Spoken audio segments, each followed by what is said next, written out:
Möhtərəmlər, burada iki çərçivəlik bir bölmə var. Qəfəsdə ana vermişdim. Bu gün də yem yerinin ağzını açmışdım. Gecə bekar idim, gəldim, baxım görüm nə eləyiblər. Çıxıb mı, çıxmayıb deyə diqqətimi bir şey çəkdi. İstəyirəm onu sizə də görüm, göstərə bilsəm göstərəcəm. Deməli, burada çərçivələrin qəfəs qoymuşam deyə başı aralıdır. Çərçivələr bir-birindən qəfəsə görə aralıdır. Diqqətimi çəkən şey nədir? Diqqətimi çəkən şey, indi salafandan görünsün də yaxşı olar.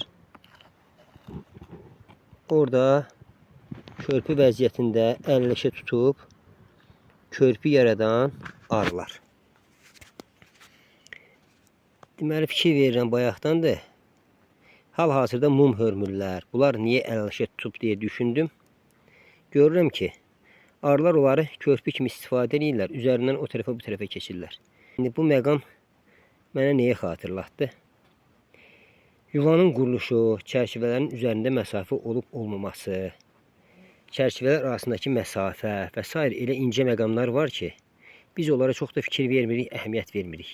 Amma arılar, bax orada o körpünü yaratmaq üçün bəziləri fədakarlıq eləyir, bəziləri öz işini görür. Yəni o körpü yaratmaq da bir işdir. Bunlara elə bilirəm ki, bu gündən sonra mən öz adıma daha çox diqqətləyəcəm.